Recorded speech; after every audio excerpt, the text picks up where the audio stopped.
Postoje trenuci u životu kad ti netko iznenada pokaže tko stvarno jesi, ne zato što te poznaje, nego zato što te podcjenjuje. A ja sam mislila da sam u tim godinama već naučila ne obazirati se na nepoštovanje. No, toga dana u Splitu, u jednom običnom kafiću uz more, netko me prisilio da se sjetim da i ja imam granice. Ovo je priča o ponosu, tišini koja ponekad govori više od vike i o jednoj rečenici koja je promijenila odnose u mojoj obitelji zauvijek. Prije nego što započnemo ovu nevjerojatnu priču, ne zaboravite lajkati video, pretplatiti se na kanal i napisati nam u komentarima odakle slušate ovu priču. Jutro je bilo tiho, svježe, s onim posebnim mirisom mora koji se širi kad se sunce tek diže iznad Splita. Volim ta jutra. U njima ima nešto što podsjeća na mladost, na vrijeme kad sam još imala osjećaj da je cijeli svijet ispred mene. Danas,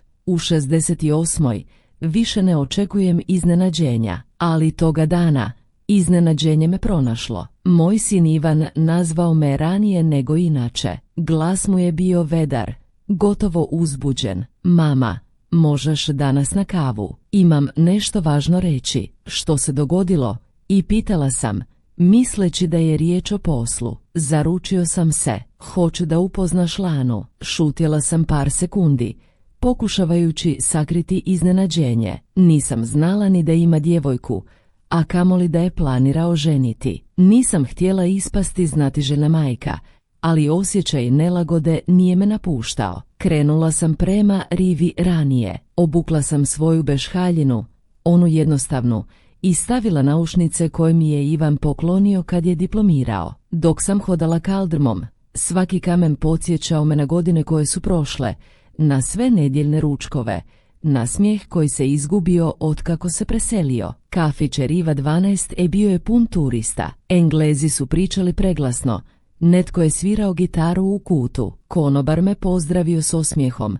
Poznajemo se godinama. Sjela sam za stol uz more. More je bilo nemirno, ali lijepo, kao i moj život. Kad su se pojavili, odmah sam znala da Lana nije žena kakvu sam zamišljala za mog sina. Bila je visoka, skladno građena, s onim urednim noktima koji ne poznaju kućanske poslove. Nosila je bijeli sako, a sunčane naočale su joj prekrivale pola lica. Izgledala je kao da je stigla iz nekog drugog svijeta, onog u kojem nema vremena za obične ljude. Dobar dan, gospođo Marija, i rekla je hladno, pružajući mi ruku. Dobar dan, Lana, i odgovorila sam, pokušavajući zadržati osmijeh. Ivan je sjeo između nas. Počeo je pričati o poslu, o planovima, o putovanju koje spremaju. Ja sam klimala glavom, iako sam jedva slušala. Samo sam gledala njih dvoje i pokušavala shvatiti gdje se moj sin izgubio. Lana radi u marketinškoj agenciji i rekao je s ponosom. Pametna je,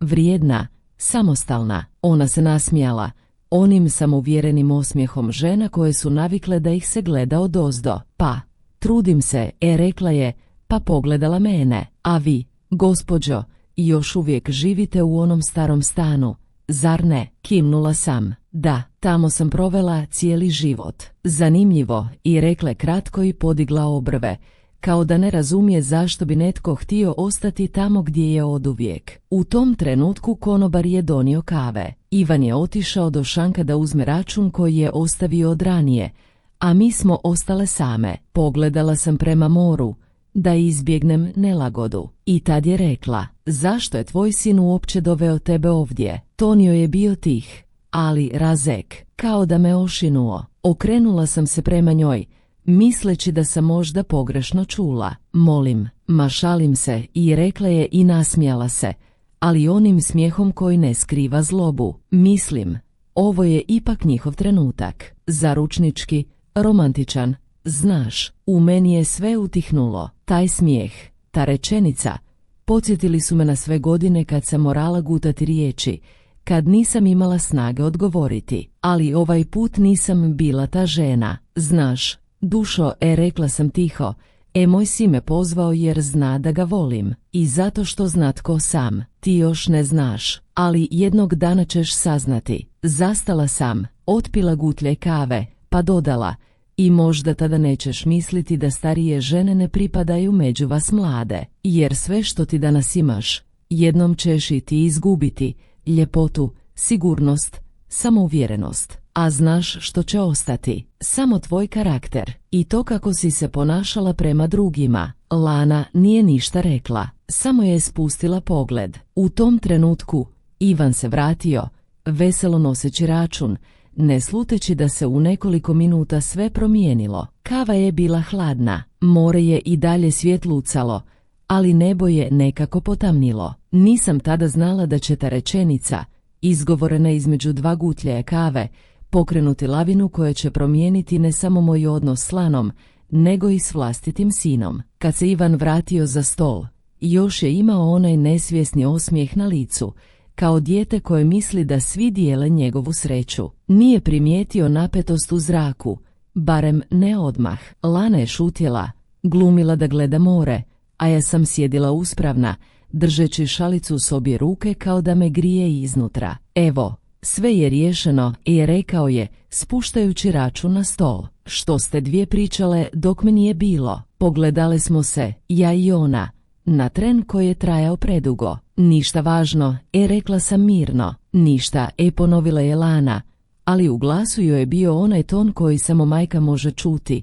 hladnoća, prikriveni bijes. Ivan je pokušao započeti novu temu, pričao o poslu, o stanu koji su gledali. Ja sam se trudila sudjelovati, ali riječi su mi bile teške. Sve u meni gorjelo je od potrebe da ga upozorim, ali znala sam da to sada ne bi imalo smisla. Neka sam shvati sam. Kad smo ustali, Lana je predložila da prošetamo do parkinga. Ivan je išao naprijed, a mi smo hodale nekoliko koraka iza njega. Sunce je već bilo visoko, more je sjalo kao srebro, turisti su prolazili, smijali se i sve je izgledalo obično. Osim mene, u meni se sve mijenjalo. Gospođo, rekla je Lana napokon, tiho, ali dovoljno da čujem. Znam da mislite da sam bila nepristojna, ali nisam navikla da se roditelji miješaju u svaki trenutak. Zastala sam, pogledala sam je, Lana, i rekla sam, možda misliš da se miješam, ali ja nisam došla ovdje zato što se ne znam maknuti iz sinova života. Došla sam jer me on pozvao, jer sam mislila da ćeš i ti htjeti da me upoznaš. Ona je podignula obrve, gotovo s osmijehom. Ne volim dramu. Moj svijet nije takav. Znam, rekla sam, ali moj jest. Moj svijet je pun tišine koja boli i ljudi koji su morali prešutjeti kad ih je netko povrijedio. I vjeruj mi, nije to drama, to je stvarnost. Ivan se okrenuo i mahnuo nam. Što stojite? Idemo. Lana je odmah požurila naprijed,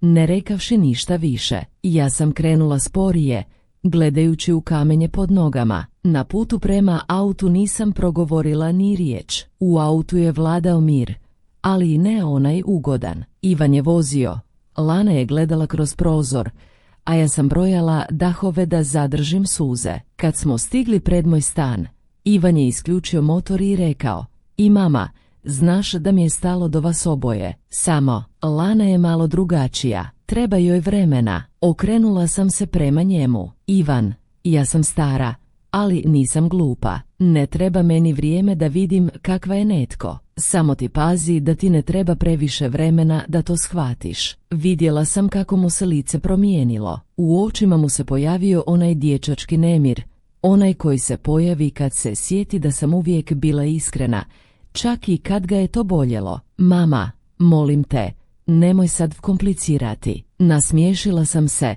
ali bez topline. Ne kompliciram, samo te podsjećam da poštovanje nije stvar godina, nego odgoja. Izlazeći iz auta, osjetila sam kako mi se koljena tresu. Kad su otišli, dugo sam stajala ispred zgrade, gledajući u nebo koje se počelo zamućivati oblacima. Ušla sam u stan i sjela na kauč. Tišina je bila gusta, ali potrebna. Na stolu je bila fotografija Ivana kad je imao 5 godina, nasmijan, u blatnjavim tenisicama, s buketom maslačaka koje mi je tada donio. Pogledala sam je i osjetila kako mi srce steže. Taj isti dječak sada je bio muškarac koji sjedi između dvije žene, jedne koja ga je rodila i druge koja ga pokušava oblikovati. Zatvorila sam oči. Nisam znala što će se dalje dogoditi, ali osjećala sam da se nešto pokrenulo, da ta kava nije bila samo susret.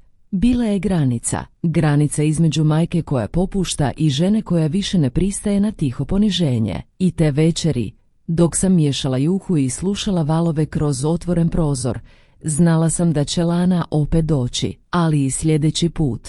Bit ću spremna. Prošla su 3 dana otkako smo pajlali onu kavu. 3 tiha dana, nijedan poziv, nijedna poruka. Prvo sam mislila, zauzet je, možda ima previše posla, ali kad 3. dan dođe, a ti znaš da tvoj sin uvijek barem pošalje jesi dobro, mama, i u stomaku ti se pojavi onaj poznati kamen. Sjedila sam na balkonu, gledala prema moru. Dan je bio esajvi, nebo olovno, a valovi su udarali u stijene kao da i oni nešto prešućuju. U ruci sam držala šalicu kave, iako mi se više nije pila. Svaka minuta šutnje bila je podsjetnik, ne na ono što sam rekla Lani, nego na to koliko sam Ivanu sada daleka. U kuhinji je radio, tiho, samo da ne bude mrtve tišine. Pjesma stare Oliverove balade probila se kroz zrak i kao svaka njegova pjesma donijela mi sjećanja. Kad je Ivan bio mali,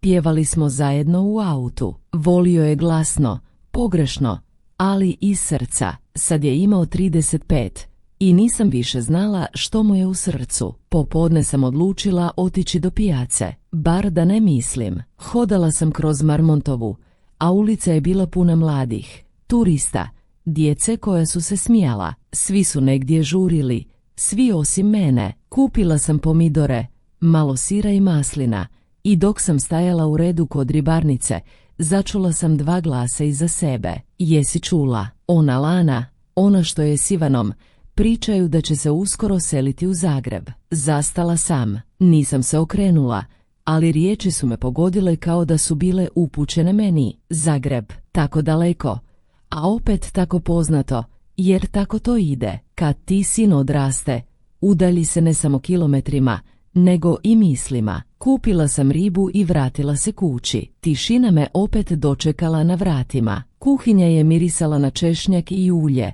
ali svejedno je bila prazna. Na stolu sam ostavila tanjur za Ivana, stara navika. Nisam ni shvatila da to još uvijek radim. Onda sam odlučila, neću čekati, nazvaću ga. Telefon je zazvonio 3 puta prije nego što se javio. Hej, mama, i rekao je brzo, gotovo zadihano. Zdravo, sine, kako si? Dobro, samo puno posla.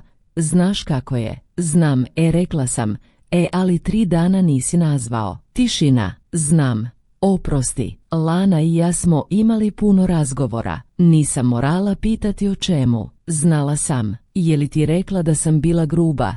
I pitala sam mirno. Ne baš, samo kaže da si bila direktna. Nasmijala sam se tiho. Direktna, lijepa riječ za ono što misli. Mama, znaš da te volim, ali Lana je osjetljiva. Pokušaj je razumjeti. Pokušavam, Ivane, samo ne znam treba li se razumjeti ono što vrijeđa. S druge strane je opet zavladala tišina. Dobro, i rekao je napokon, pričat ćemo o tome kad se vidimo. Sad stvarno moram ići. Linija se prekinula, a ja sam ostala s mobitelom u ruci, gledajući u ekran koji je već potamnio. Kad se vidimo, rekao je, ali ja sam znala, to neće biti uskoro. Te večeri sam izišla prošetati uz more. Ljudi su sjedili po klupama, parovi su šaptali, djeca trčala za balonima, a ja sam hodala sporo, s onim osjećajem da sam negdje pogriješila, ali ne znam gdje. Možda nisam trebala reagirati, možda sam trebala prešutjeti,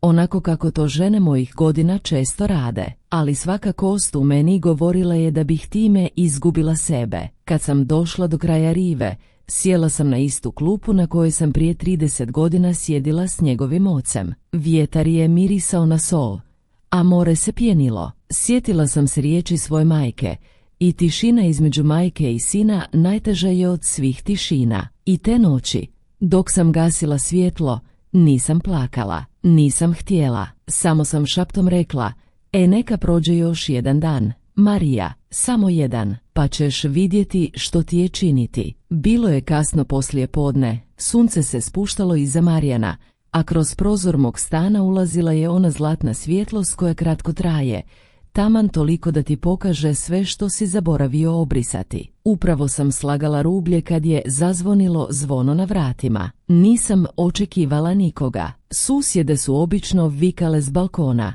A Ivan se nije javljao od onog kratkog razgovora. Kad sam otvorila vrata, srce mi je zatreperilo, stajala je tamo. Lana, u bež kaputu, s kosom savršeno počešljanom, ali s očima koje su otkrivale da joj nešto nije po volji. Dobar dan, gospođo Marija, i rekla je, onim glasom koji pokušava zvučati pristojno, ali nema topline. Lana, i rekla sam jednostavno, uđi. Ušla je polako, gotovo oprezno, kao da se boji da će nešto dotaknuti. Moj stan je mali, uredan, s mirisom lavande i stare kave. Pogledala je okolo, a ja sam vidjela kako joj pogled klizi po zidovima, po slikama, po jednostavnom drvenom stolu. Lijepo imate, i rekla je tiho. Nije puno, ali meni dosta, i odgovorila sam. Sjele smo. Tišina je trajala možda minutu, možda 5.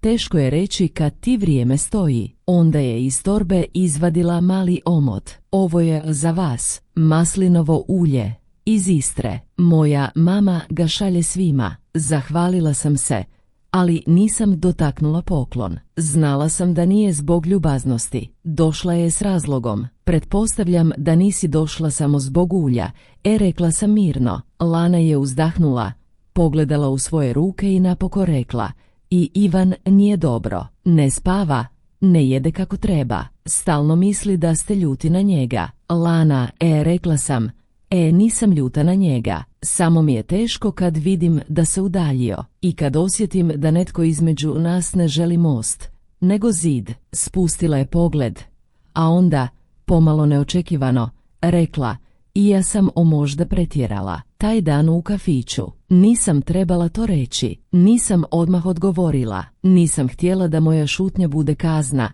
ali ni da oprost bude olako izgovoren. Znaš, rekla sam napokon, riječi su poput mora, kad ih jednom pustiš, ne možeš ih vratiti natrag, ali more, koliko god bilo nemirno, uvijek na kraju pronađe mir. Pogledala me, prvi put bez one zaštitne oštrine u očima. Moj odnos s majkom nikad nije bio dobar, priznala je. Možda zato ne znam kako razgovarati s vama. Kad vidim kako Ivan priča o vama, osjećam kao da se natječem s nekim koga nikad neću moći nadmašiti. Te riječi su me pogodile, ne zato što su bile grub, nego zato što su bile iskrene. Ne moraš se natjecati, Lana. Ljubav prema majci nije ista kao ljubav prema ženi. Samo pusti ga da voli obje na svoj način. Zavladala je tišina. U toj tišini čula sam kucanje starog sata i šum automobila s ulice. Onda je rekla, i htjela sam vas zamoliti da dođete sutra na večeru. Kod nas. Ivan to ne zna.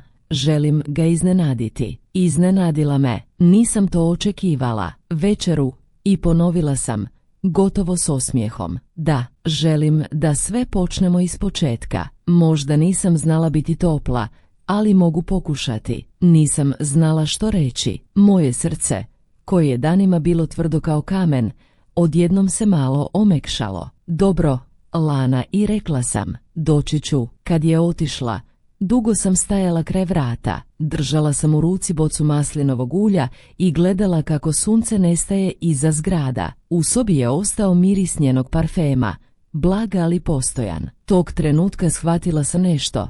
Možda nije problem u generacijama, možda je samo u nesigurnosti. Možda obje želimo isto, da nas netko vidi i čuje. I dok je večer padala nad Split, pomislila sam da sutrašnji dan nosi više od večere. Nosio je test. Za nju, za mene i za mog sina. Sljedeće večeri nebo je bilo vedro, a zrak hladan i čist. Onakav kakav bude u listopadu kad more još miriše, ali jesen već kuca na prozore. Obukla sam plavu bluzu i tamnu suknju, jednostavno ali pristojno. Nije to bila samo večera, to je bio trenutak koji sam osjećala kao ispit, ne samo za mene, nego i za njih. Dok sam hodala prema stanu mog sina, u glavi sam vrtjela sve moguće scenarije. Što ako Lana promijeni ton? Što ako opet krene s onim istim stavom? A što ako se stvarno pokušava iskupiti? Na vratima me dočekala ona, bez onog uobičajenog osmijeha. Ovaj put stvarno se trudila biti srdačna. Dobrodošli, gospođo Marija, i rekla je i pustila me unutra. Stan je bio nov, moderan, ali hladan, sve bijelo i sivo, bez mirisa doma. Na stolu su bile 3 čaše vina, tanjuri već postavljeni. Ivan je još na putu, ali stiže za 10 minuta, i rekla je, htjedo da malo porazgovaramo prije nego što on dođe. Sjela sam. Na stolu je bila juha, para se dizala polako i sve je izgledalo pažljivo, ali ukočeno. Lana je sjedila preko puta mene, miješala juhu, a onda je tiho rekla, znači, nisam vam ostavila najbolji dojam. Pogledala sam je ravno u oči. Nisi, rekla sam iskreno, ali to ne znači da ne možeš. Nasmiješila se kratko, više sebi nego meni. Znaš, moja majka kad sam bila mala, uvijek me učila da ne pokazujem slabost, da žene moraju biti jake, hladne, i možda sam to previše ozbiljno shvatila. Znači, nisi loša, samo si naučena da se ne ispričavaš, rekla sam, pokušavajući omekšati ton. Na trenutak smo šutjele. Čulo se samo kuckanje sata. Onda je zazvonilo zvono. Ivan, kad je ušao, lice mu se ozarilo. Evo mojih žena, i rekao je s onim iskrenim osmijehom koji nisam vidjela tjednima. Poljubio me u obraz, a onda Lanu. U tom trenutku sve moje sumnje, sva gorčina, nakratko su nestale. Sjeli smo. Večera je prošla pristojno, gotovo mirno. Razgovarali smo o običnim stvarima, poslu, vremenu, susjedima, ali ispod svega toga osjećala sam kako se nešto neizgovoreno pomiče. Ivan je pokušavao spojiti 2 svijeta, svoj stari, u kojem sam je bila središte, i ovaj novi, u kojem on pokušava biti odrasli muškarac s vlastitim domom. Kad smo završili s jelom, Lana je ustala i donijela kolač. Radila sam ga po receptu vaše generacije, i rekla je s osmijehom. Koji?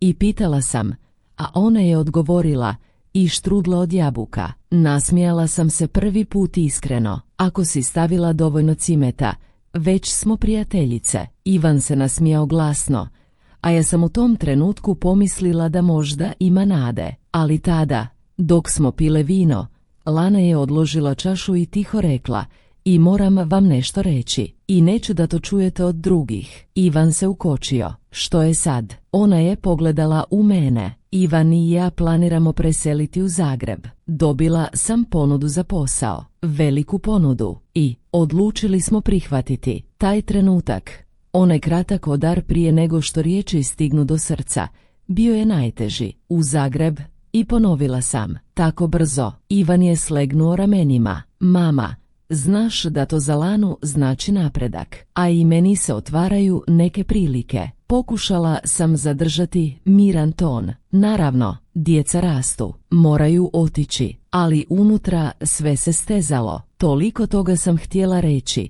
ali nisam. Ne ovaj put. Biću sretna ako ste sretni, i izgovorila sam napokon, iako mi se glas lagano tresao. Ivan je ustao, zagrlio me i šapnuo, i znao sam da ćeš razumjeti, ali u sebi sam znala, razumjeti ne znači ne osjećati bol. Kad sam se vratila kući, u rukama sam još nosila ostatke štrudle koje mi je Lana spakirala iza poslije. Ušla sam u stan, sjela i gledala u tihi stol. Na tanjuru su ostale mrvice šećera u prahu. Miris cimeta još se zadržao. I dok sam sjedila, pomislila sam, možda ova večera nije bila kraj sukoba, nego tek početak nečega dubljeg, jer ponekad istina ne boli kad se izgovori, nego kad se shvati što će značiti. Jutro je počelo zvukom bušilice iz susjednog stana. Onaj oštar, metalni, koji ti prođe kroz kosti i podsjeti te da se sve oko tebe stalno mijenja,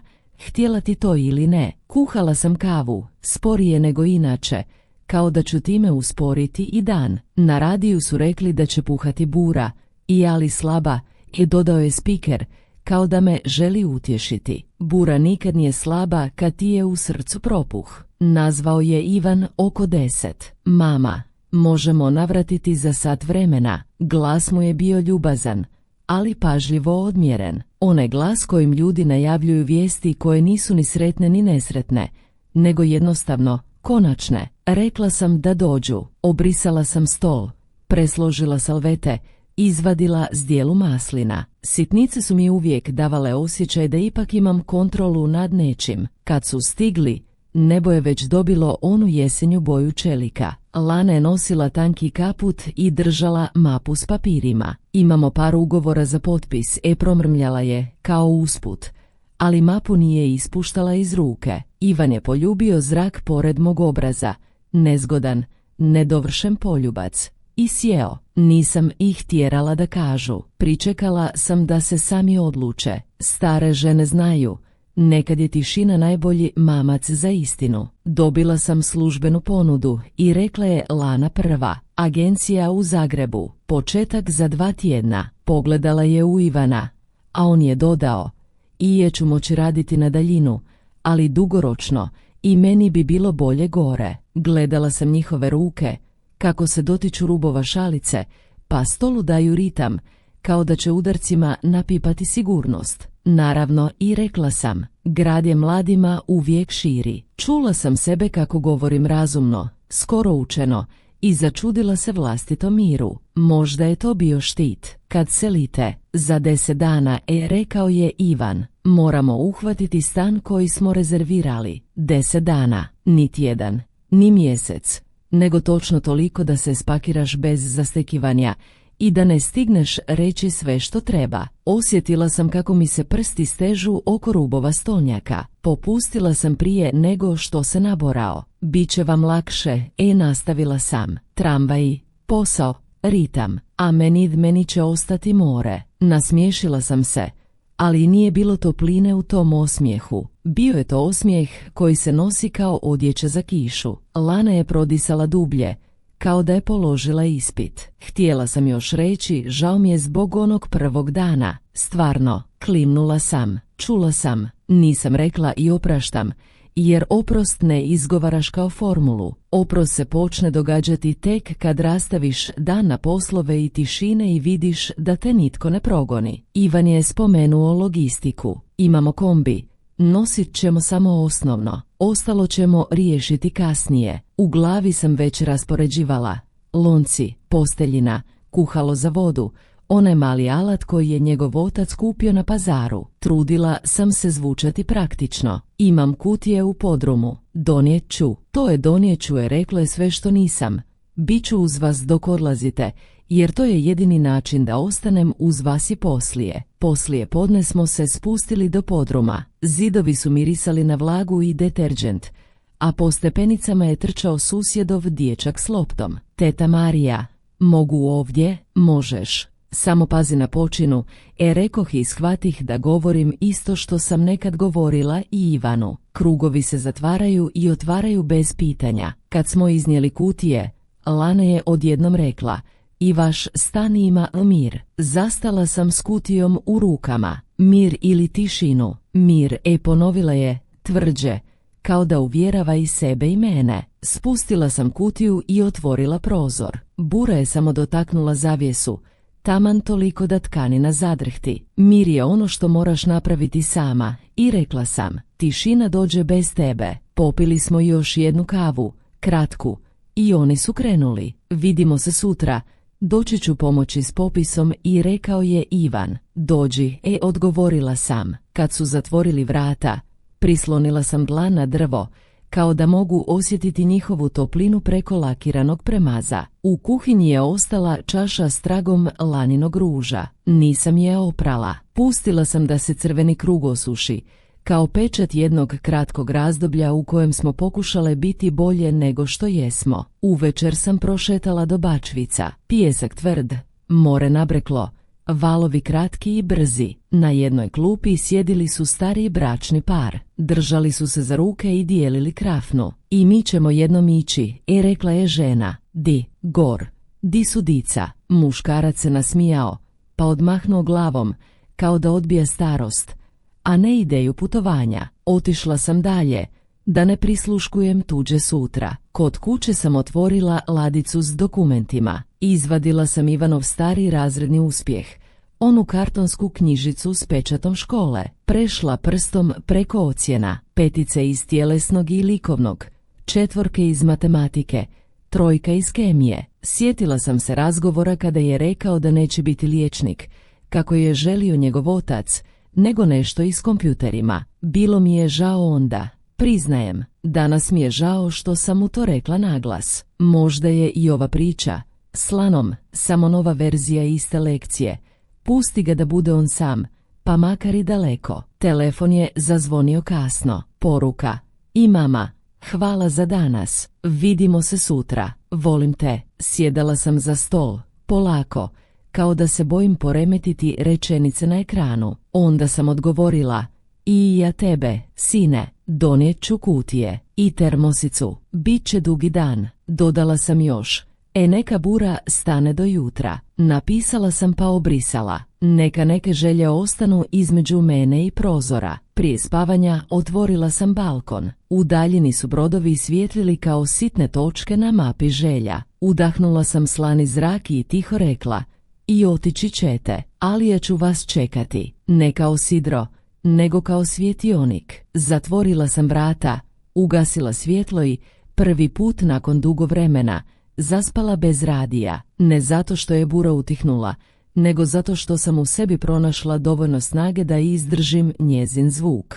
Sljedeće jutro počelo je zvukom vrećice i papira. Ivan je došao ranije nego što sam očekivala. Kad sam otvorila vrata, stajao je s kartonom u rukama, u onoj istoj jakni koju je nosio kad se prvi put zaposlio. Dobro jutro, mama, i rekao je, zadihan, ali nasmiješen. Dobro jutro, sine, i odgovorila sam, iako sam već osjećala kako mi se grlo steže. Na stolu su bile kutije koje sam pripremila večer prije, čvrste, stare, s naljepnicama na kojima još piše porculan i knjige. U svakoj od njih bila je po jedna mala uspomena, šalica iz njegovog djetinjstva, nekoliko obiteljskih fotografija i kuhinska krpa s izvezenim inicijalima koje sam sama napravila prije 30 godina. Ivan ih je slagao pažljivo, ali brzo, kao da se boji stati. Ne moraš sve sad, i rekla sam. Znam, ali želim što prije završiti, i odgovorio je,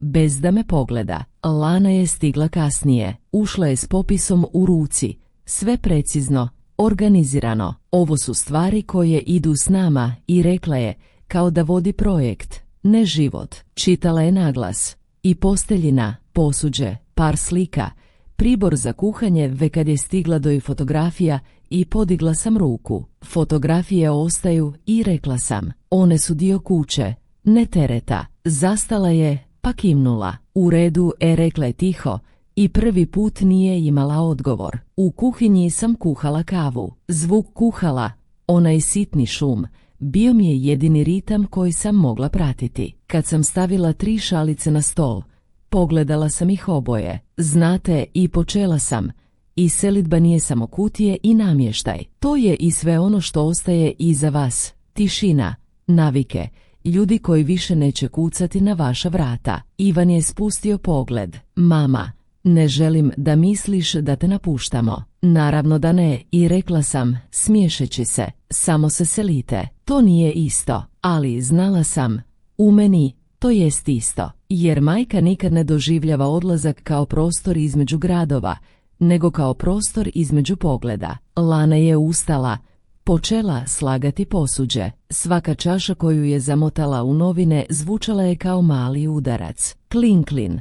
I svaki put bi me nešto presjeklo. Kad je uzela moju staru zdjelu od terakote, zaustavila sam je. Tu zdjelu ne nosiš, rekla sam. Pukla je jednom, ali ja sam je zalijepila. Nije ista, ali još vrijedi. Ona me pogledala, zbunjeno. Baš zato, dodala sam. Neke stvari, kad jednom puknu, treba ostaviti tamo gdje su se slomile. Tišina, samo zvuk papira i dihanje. Ivan se nakašljao. Mama, počeo je, ali sam ga prekinula. Samo radi, sine, još ima puno posla. Ostatak dana prošao je u ritmu malih rezova. Svaki predmet koji su stavili u kutiju bio je komadić mene koji se selio i komadić mene koji je ostajao. Kad su završili, stan je izgledao veći, prazniji, kao da su zidovi izgubili sjećanje. Sjeli smo na kauč. U tišini. Ivan je rekao: "I ovo je čudno, kao da prvi put gledam svoj život u kutijama." Možda zato što ga i jest prvi put gledaš, i rekla sam: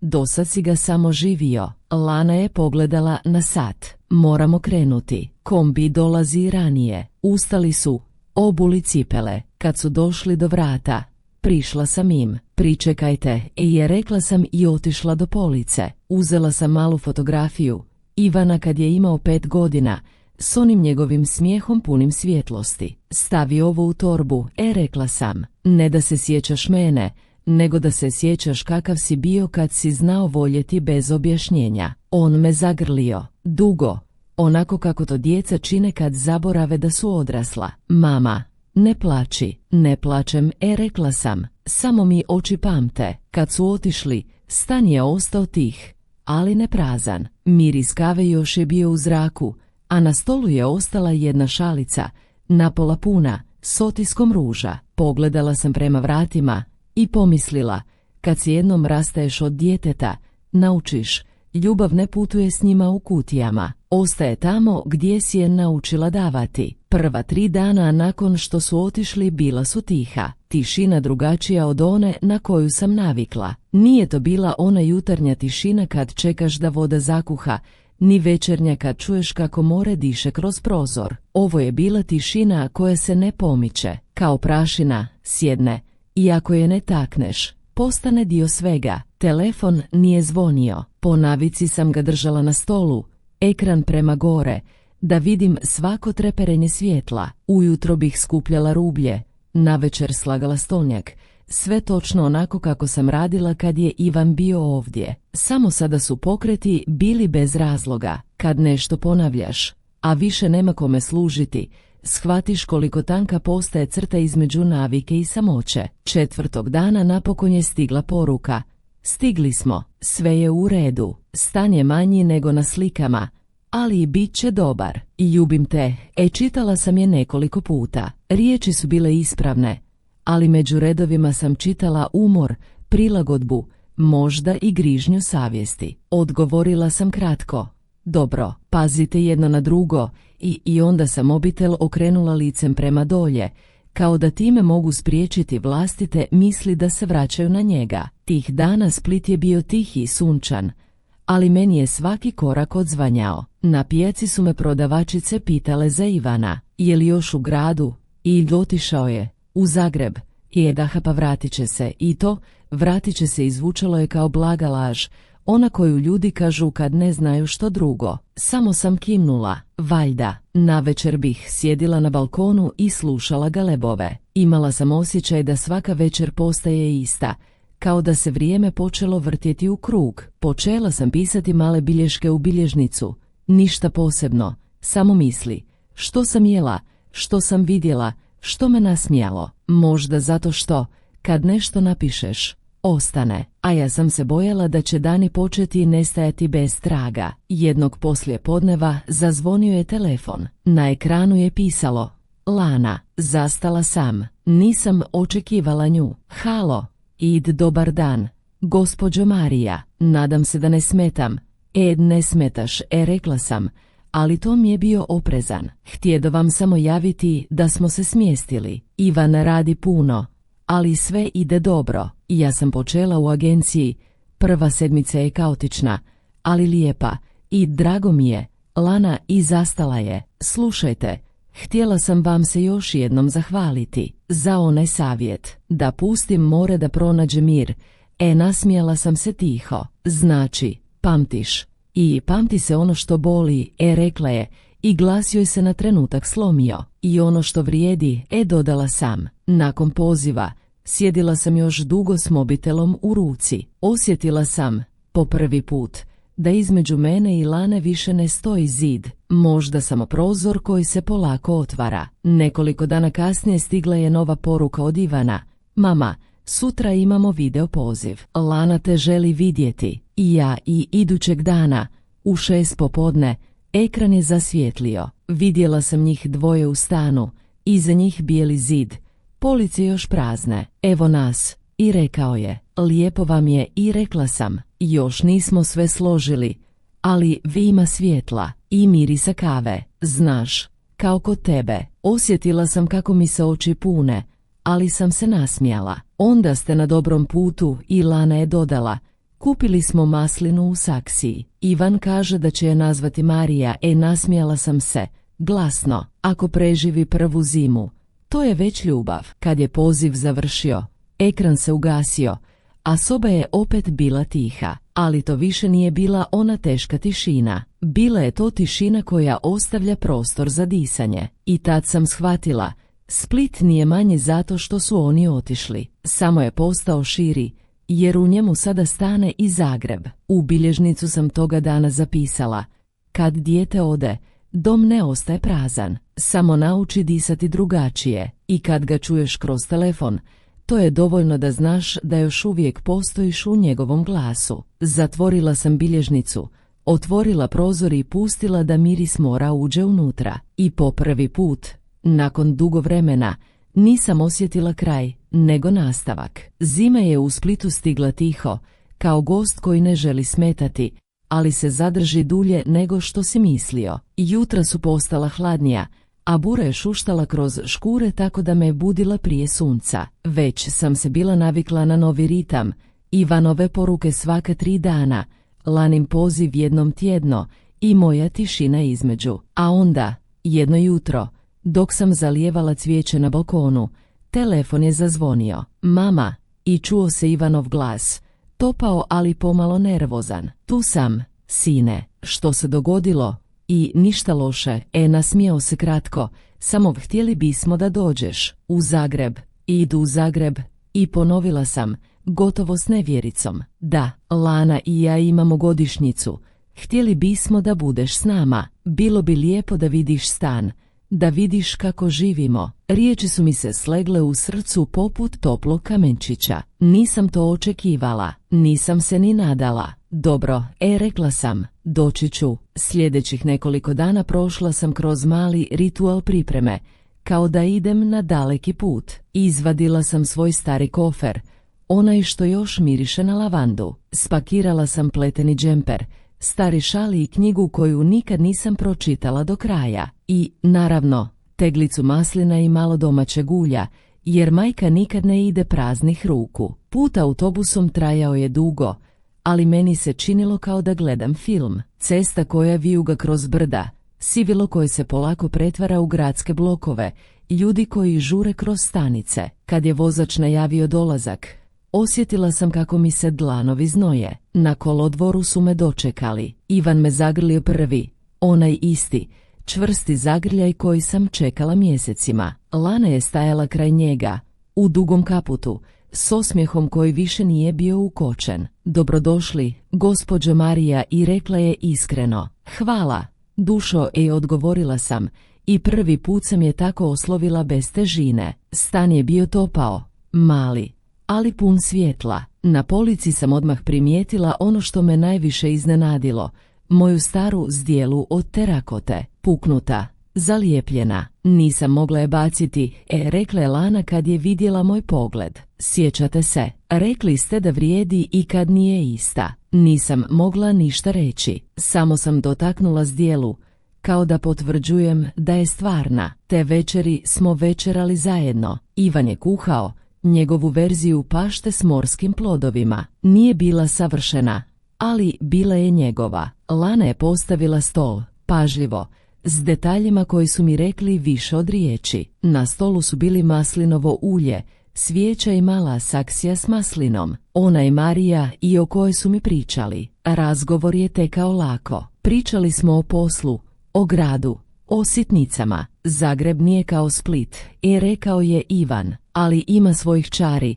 I znam, rekla sam, svaki grad ima dušu, samo trebaš naučiti slušati. Poslije večere Lana je predložila šetnju. Hodale smo same. Ivan je ostao prati suđe. Snijeg je lagano padao, Prvi ove zime. U tišini koraka osjetila sam mir. Znam da nisam bila laka, rekla je odjednom. Ali učim. Svi učimo, rekla sam. Neke lekcije dolaze kad prestanemo misliti da smo u pravu. Zastale smo na uglu ulice, gledale svjetla tramvaja. Ivan vas stvarno voli, i rekla je ona. Znam, i odgovorila sam. A voli i tebe. I to je dovoljno da i ja tebe volim. Barem pomalo. Nasmijale smo se. Iskreno, kao dvije žene koje su napokon našle zajednički jezik. Ne kroz riječi, nego kroz priznanje vlastitih slabosti. Kad smo se vratile, Ivan je već pripremio čaj za topli kraj dana i rekao je: ne, sine, rekla sam tiho. Ovo nije kraj dana, ovo je početak nečeg boljeg. Te noći spavala sam u njihovoj gostinskoj sobi. Čula sam buku tramvaja, korake s ulice, ali prvi put dugo nisam osjećala prazninu. Zagreb nije bio moj dom, ali te noći postao je produžetak mog srca. Ujutro, dok sam gledala kroz prozor, napisala sam u svoju bilježnicu: neka ti život vrati ono što si mislila da si zauvijek izgubila, ali u novom obliku, na novom mjestu. I ako si dovoljno tiha, čut ćeš kako ti kaže: vidiš, vrijedilo je ostati otvorena. Subota u Zagrebu počela je drugačije nego što sam navikla. U Splitu subotom sve miriše na ribu i jutarnju kavicu na rivi, a ovdje ona svježe pecivo, dimi iz tramvaja i laganu maglu koja se zadržava između zgrada. Zvukovi su tiši, ljudi nekako brži, ali meni se sviđalo. Možda zato što sam prvi put nakon dugo vremena imala osjećaj da negdje pripadam, makar nakratko. Lana je već bila budna. Kuhala je kavu u onom modernom aparatu koji cuđi više nego što miriše, ali trudila se. Dobar dan, gospođo Marija, i rekla je i nasmijala se. Dobro jutro, Lana, samo me zovi Marija. Kad sam već došla u tvoj dom, ne trebamo se više skrivati iza pristojnosti. Marija, onda i rekla je polako, kao da isprobava riječ koja joj još nije potpuno prirodna. Ivan je uskoro izišao iz sobe, raščupane kose, s osmijehom koji me odmah ugrijao. Idemo danas na Dolac, mama, da vidiš pravi zagrebački ritam. Dolac, pa dobro, što misliš? Da nikad nisam bila. Znam, nasmijao se. I ali sada ideš s nama, kao gost, ne kao domaćica. Na tržnici je sve bilo užurbano, ali uredno. Ljudi su se pozdravljali kratko, bez one dalmatinske topline, ali s poštovanjem. Miris sirutke, svježeg sira i paprike miješao se s hladnim zrakom. Lana je kupovala, mjerila, pitala, uspoređivala cijene. Ivan je nosio vrećice, ja sam samo promatrala. U jednom trenutku, dok su se oboje raspravljali oko rajčica, osjetila sam lagano tapšanje po ramenu. Okrenula sam se i ugledala poznato lice Anku, moju staru susjedu iz Splita. Marija, je li moguće? Ti u Zagrebu? Anka, pa otkud ti ovdje? Unuka mi studira, pa sam došla malo pomoći. A ti, turistkinja, neka vrsta, rekla sam i nasmijala se. Pričale smo kratko, o moru, o zdravlju, o vremenu, a onda je Anka spustila glas. I znaš, kad djeca odu, moraš im pustiti da žive. I kad te pozovu, idi, ali uvijek znaj, njihov svijet nije tvoj i ne mora biti. Samo neka te vole, to je dovoljno. Kimnula sam. Nisam znala da će te jednostavne riječi ostati sa mnom cijeli dan. Kasnije smo ručali kod njih. Iva je pričao o poslu, Lana o novim kolegama. Ja sam slušala, upijala svaki detalj, jer iza njihovih rečenica čula sam mir koji nisam očekivala. Kad je Ivan otišao na kratko po nešto u trgovinu, Lana je iznenad rekla: i Marija, mogu vas nešto pitati? Možeš. Dušo, jeste li vi ikada požalili što ste sve sami morali nositi? Što niste pustili nekoga da brine o vama? Pitanje me zateklo. Pogledala sam kroz prozor. Tramvaj je prolazio. Svjetla su se reflektirala na mokrom asfaltu. Znaš, i rekla sam polako, kad cijeli život budeš stup obitelji, zaboraviš da te netko može pridržati. I kad ti netko ponudi ruku, prvo pomisliš da će te srušiti, ne poduprijeti. Nisam ja to birala, Lana. Samo sam se naučila tako živjeti. Nije ništa rekla, samo je kimnula i uzela moju ruku. Lagano, bez riječi. Taj dodir bio je iskreniji od bilo kakve isprike. U tom trenutku sam znala, između nas više nema zidova, samo most koji se konačno počeo graditi. Kad se Ivan vratio, atmosfera se promijenila, postala vedrija. Večerali smo uz smijeh, razgovarali o planovima. Ljeto ćemo provesti dolje, u Splitu, i rekao je, oboje želimo. Lana je dodala, i ako se vi slažete, htjela bih vas pitati da me naučite kako radite onu vašu riblju juhu. Znači, spremna si na pravo iskušenje, rekla sam kroz smijeh. Kasnije, kad sam legla u gostinsku sobu, čula sam kroz zid kako se oni tiho smiju. Onaj smijeh koji se ne može glumiti. Tada sam shvatila, sin mi je sretan, a možda, po prvi put, i ja sam. U bilježnicu sam zapisala, ponekad moraš otići daleko da bi se približio onima koje voliš. I kad napokon prestaneš pokušavati biti u pravu, ostane samo ono što je važno, da si tu, kad te pozovu. I tako sam te noći zaspala, u Zagrebu, ali s morem u mislima. Split je bio u meni, a sada, možda prvi put, i oni. Sunce me dočekalo kao stara prijateljica. Onaj prvi dan ljeta u Splitu imao je miris djetinjstva, vlažne kaldrme, zrelih smokava i mora koje već ujutro pjeni od topline. Bila sam ponovno kod kuće, no, ovaj put nije bilo tišine koja boli. Ovaj put Split je disao zajedno sa mnom. Ivan i Lana stigli su dan kasnije. Vozili su se cijelu noć, a kad su došli, izgledali su umorno, ali nasmijano. Ispred zgrade čula sam poznati zvuk motora, pa njihov smijeh. Kad sam ih ugledala na stubištu, srce mi se ispunilo nekom tihom zahvalnošću. Mama, i viknuo je Ivan i zagrlio me, čvrsto, onako kako samo sin zna. Dobrodošli doma, i rekla sam. Lana je donijela torbu punu sitnica, maslinu u saksiji, nekoliko fotografija Zagreba i bocu vina za prvu večeru na moru, i rekla je, samo ako ćeš ti pomoći u kuhinji, i odgovorila sam, poluozbiljno, ovaj put ću slušati vaše upute. Nasmijala se. Popodne smo otišli na pijacu. Sunce je peklo, ali nije smetalo. Kupile smo ribu, tikvice i svježi peršin. Lana se smijala svemu, cijenama, prodavačima, galebovima koji su krali srdele s tezge. Ovo je ludilo, i rekla je, ovo je život, i odgovorila sam. Navečer smo sjedile u kuhinji. Riba je cvrčala na tavi, vino se hladilo u lavoru s ledom, a kroz prozor se čuo šum mora. Ivan je ušao s terase, nosio je svijeće. Nisam znao da more tako miriše noću, i rekao je, miriše isto, i rekla sam, samo ga moraš znati slušati. Dok smo večerali, osjetila sam koliko se promijenilo. Nije bilo tenzije, nije bilo onog nevidljivog zida između mene i Lane. Smijale smo se, pričale o receptima, o Zagrebu, o svakodnevnim stvarima. Ponekad su upravo te male rečenice dokaz da je mir konačno pronašao put. Kasnije, dok smo sjedile na balkonu, Lana je tiho rekla, znate, mislila sam da će mi biti teško ovdje, ali imam osjećaj da sad pripadam, zato što si došla srcem, ne samo tijelom, i odgovorila sam. Pogledala me i klimnula. Možda mi je trebalo više vremena da shvatim što znači biti obitelj. Ivan nas je gledao i smijao se. Sad kad se vas dvije slažete, ja sam višak.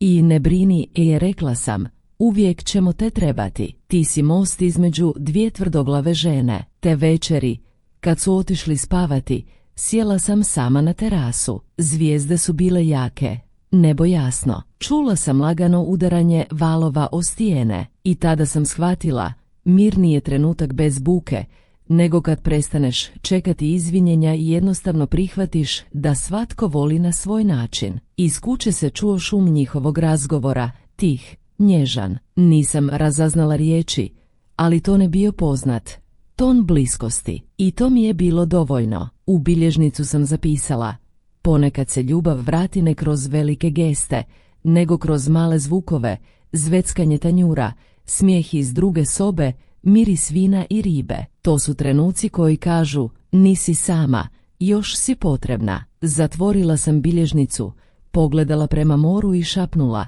hvala ti, živote, što si me naučio da ne tražim pobjedu, nego mir. Bura je počela iznenada, negdje oko ponoći. Nije to bila ona blaga, pjevna bura što razbistri nebo, nego ona prava, nagla, suha, što udara o prozore i škripi kroz pukotine. Zidovi su se lagano tresli, zavjese su plesale. Takve noći, kad sam bila mlađa, znale su me plašiti. Danas su mi samo podsjetnik da ništa ne stoji vječno mirno, ni more, ni ljudi, ni misli. Ležala sam budna, slušala vjetar i korake skata iznad. Ivan i Lana još nisu spavali. Čula sam tihe glasove, smijeh koji je jednom puknuo pa utihnuo. Zatvorila sam oči, pokušala ne slušati, ali misli su dolazile same. Možda zato što sam znala da svaki mir, pa i ovaj naš, treba test. Onda je pokucalo na vrata moje sobe. Lagano, kao da se netko boji da će me probuditi. Uđi, rekla sam. Vrata su se otvorila i stajala je ona, Lana, ogrnuta dekicom, kosa raščupana, lice mekano od nesanice. Ne možete spavati? I pitala sam. Ne baš, nasmijala se kratko. Bura me podsjeća na sve ono što još nisam rekla. Pokazala sam joj stolicu. Sjela je nasuprot meni, u polumraku. Svjetlo s ulice prelazilo joj je preko obraza i prvi put sam je vidjela onako ljudski, bez oklopa. Znate, i počela je, kad sam upoznala Ivana, nisam znala što znači obitelj. Mislila sam da su to samo ljudi koji žive zajedno. Nisam razumjela što znači pripadati. Slušala sam je, bez riječi. Kad sam vas prvi put vidjela, nastavila je, bila sam ljubomorna. Na vašu vezu, na to što on s vama može biti onaj pravi Ivan, topao, smiren. Mislila sam da ću izgubiti njega ako ne izgubim vas. I da li nisi? I rekla sam tiho. Znam, sad to znam. Samo otrebalo mi je vrijeme da razumijem da ljubav nije natjecanje. Izgovorila je to s toliko iskrenosti da mi se oči napunile suzama. Lana, i rekla sam, u životu sam izgubila mnogo ljudi, ali nikad nisam prestala vjerovati da svatko dođe s razlogom. Ti si njemu donijela ono što ja više ne mogu, novi početak. I to je dar, ne prijetnja. Nasmijala se kroz suze. Vi stvarno znate sve reći tako da boli, ali i liječi. To dođe s godinama. I odgovorila sam, smijući se i sama. Tišina se spustila između nas, ali ovaj put bila je lagana. Onda je Lana ustala, prišla mi i zagrlila me, ne onako nesigurno kao prvi put, nego iskreno, toplo. Hvala, šapnula je. Zašto? Što ste me pustili da vas pronađem? Kad je otišla, ostala sam još malo budna. Bura je i dalje udarala, ali više nije zvučala prijeteće. Bila je samo vjetar, glas prirode koji podsjeća da ništa vrijedno ne dolazi bez buke. Ujutro sam je zatekla u kuhinji. Pekla je palačinke. Ne spavam kad bura puše, i rekla je, ista si kao ja, i odgovorila sam. A to nije lako priznati. Ivan je ubrzo došao, vidno sretan. Vidim da ste obje preživjele Oluju, našalio se. Preživjele i nešto naučile, i rekla sam. Dok smo doručkovali, sunce je provirivalo kroz prozor, a bura se smirivala. More se opet počelo plaviti. U toj tišini osjetila sam mir dublji od svega što sam do tada imala, onaj koji dolazi kad izgovoriš sve što si dugo držao u sebi. U bilježnicu sam toga jutra napisala. Postoje oluje koje ruše i one koje čiste. Kad ih preživiš, vidiš ljude jasnije, ne kakvi su bili, nego kakvi su postali. A ponekad, kad prestaneš braniti svoje srce, shvatiš da mu nikad nije ni prijetilo ništa osim vlastitog ponosa. To jutro bilo je drukčije od svih drugih. Nije imalo onaj uobičajeni zvuk valova ni miris kave koji me svakodnevno budio. Imalo je nešto lagano, gotovo svečano, iako nitko nije planirao ništa posebno. Kad sam otvorila oči, kroz škure je ulazila svjetlost što se presjavala po zidu, ona topla, zlatna, koja uvijek znači da će dan biti dobar. Ivan i Lana su već bili budni. Čula sam ih kako se šapuću u kuhinji, smiju se i nešto slažu. Miris pijarženog kruha i ružmarina širio se stanom. Dobro jutro, i rekla sam, ulazeći. Dobro jutro, mama, i odgovorio je Ivan,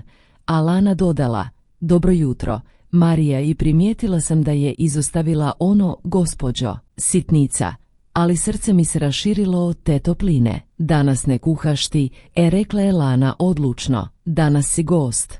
Da, što se to slavi? I pitala sam, s pola osmijeha. Ništa posebno, rekao je Ivan, samo dan, naš dan. Sjela sam za stol, a oni su mi donosili tanjure, čaše, kruh, masline, sve s onom mladenačkom zbrkom koja čini da svaki doručak izgleda kao praznik. Lana je iznijela posudu s pečenim povrćem i dodala, ovo sam naučila od vas, i od mene, i da, sjećate se kad ste rekli da je tajna dobre hrane ljubav, ne začin? Nasmijala sam se, nisam ni znala da me te riječi itko tad slušao. Doručak je prošao u laganom razgovoru, o planovima, moru, Zagrebu. Kad smo završili, Lana je rekla, uvidemo dolje, do plaže, i sad, nije ni 10 sati.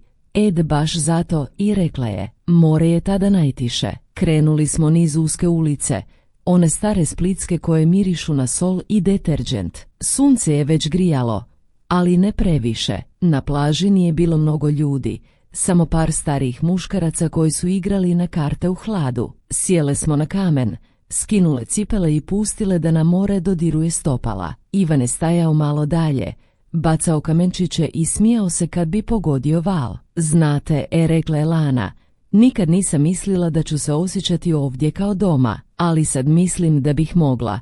I to je zato što si pustila da te more primi, i rekla sam, a ono primi samo one koji dođu iskreno. Pogledala me, a zatim, bez razmišljanja, rekla, znaš, Ivan i ja često pričamo o tebi. Kad nešto ne znamo, kad se posvađamo, kažemo jedno drugome, što bi rekla naša Marija. Možda nije primijetila, ali te 3 riječi, naša Marija, bile su poput poklona koji nisam očekivala. Nisam ništa rekla, samo sam se nasmijala i gledala more, ali oči su mi se napunile. Naša Marija, ponovila je tiho, to stvarno mislim. Ivan je došao do nas, nasmijan. O čemu vi to?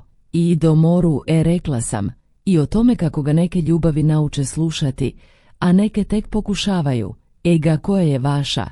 I pitao je, moja, ona koja se nikad ne prestane vraćati kući. Popodne smo ručali na terasi, riba, vino, smijeh, sve jednostavno, ali potpuno. Lana je sjedila do mene, Ivan nasuprot. Kad je podigao čašu, rekao je, za obitelj, za to što smo prošli Oluju i ostali zajedno. Za mir, dodala sam, za more, i rekla je Lana, jer nas je naučilo da ponekad šutnja ima više odgovora od riječi. Nazdravili smo. Kasnije, kad su oboje zadrijemali, otišla sam u svoju sobu i otvorila bilježnicu. Pisala sam dugo, polako, kao da ne želim da riječi pobjegnu.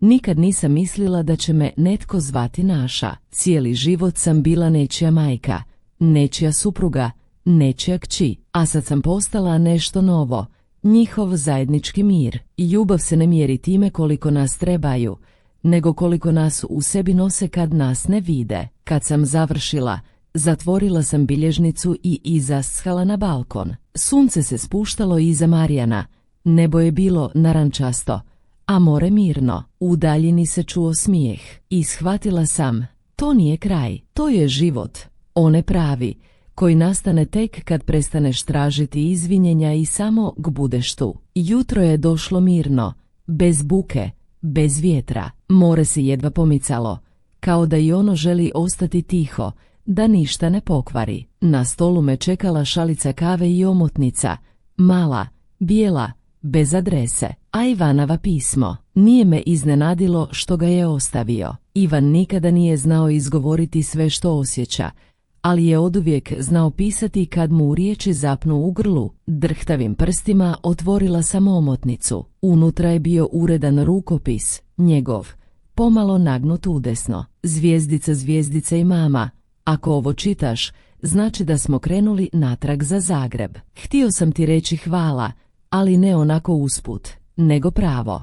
Hvala ti što si me pustila da odrastem iako te to boljelo. Hvala što si voljela Lanu i onda kad nisi morala. Znam da si često bila sama, da si šutjela više nego što si trebala, ali znaš što sam shvatio. Nikad nisi bila tiha zato što nisi imala što reći, nego zato što si nas voljela više nego svoje pravo na riječ. Lana kaže da me sad razumiješ bolje nego itko. Ja mislim da si me oduvijek razumjela, samo sam ja to morao naučiti. Kad pogledaš more, znaj da si u svakom valu koji udara o stijene, u svakoj bori na mom licu i u svakom trenutku mira koji imam. Vidimo se uskoro. Tvoj Ivan. Pismo se lagano treslo u mojim rukama. Nasmijala sam se i zaplakala u istom dahu. Kroz suze sam čitala još jednom. I opet. Osjetila sam, prvi put u dugo vremena, da ništa više ne nedostaje. Sve što sam morala čuti bilo je tu. Sve što sam čekala da se izgovori napokon je došlo. Tiho, ali potpuno. Kad sam izaskala na balkon, sunce je već grijalo. Lana i Ivan su se spremali u autu. Nemoj plakati, mama, viknuo je kroz prozor. Ne plačem, sine, samo te gledam da zapamtim ovaj trenutak. Lana je mahnula, a u očima joj se presjavala svjetlost mora. Vidimo se uskoro, Marija, i vidimo se, dušo, i odgovorila sam i mislila svaku riječ. Kad su otišli, u kući je ostala tišina, ali ovaj put to nije bila ona teška, prazna tišina. Bila je to tišina mira. Otvorila sam prozore, pustila da zrak uđe. Cvrčci su počeli s prvim pjesmama, a negdje u daljini čulo se djeca kako viču i smiju se. Život, onaj pravi, obični, svakodnevni, ali moj. Sjela sam za stol, uzela svoju bilježnicu i otvorila posljednju stranicu. Prazna, bijela, čekala je. Pisala sam polako, s osmijehom. Svaki život ima svoje godišnje doba. Moje je stiglo kasno, ali je toplo i mirno. Nekad sam se bojala tišine, a danas u njoj čujem sve, glas svog sina, smijeh svoje snahe i vlastiti mir. Ako me ikada netko pita što sam naučila, reći ću, nema veće hrabrosti od one kad voliš i onda kad znaš da će te ljubav jednog dana morati pustiti. Zatvorila sam bilježnicu. Na polici je stajala ona stara zdjela od terakote, s tankim pukotinama, ali još čvrsta. Ispod nje, maslina u saksiji, zelena i tiha, rasla je bez žurbe. Otvorila sam vrata balkona i pogledala more. Sunce je bilo nisko, a valovi su se lomili blago, gotovo nježno. Udahnula sam duboko i rekla, više sebi nego i kome drugome, hvala, živote. Sad znam, nisam izgubila ništa, samo sam pustila da sve dođe na svoje mjesto. I dok su se valovi razbijali o kamen, u tom običnom, tihom jutru, osjetila sam ono što sam cijeli život tražila. Ne pobjedu, ne kraj, samo mir.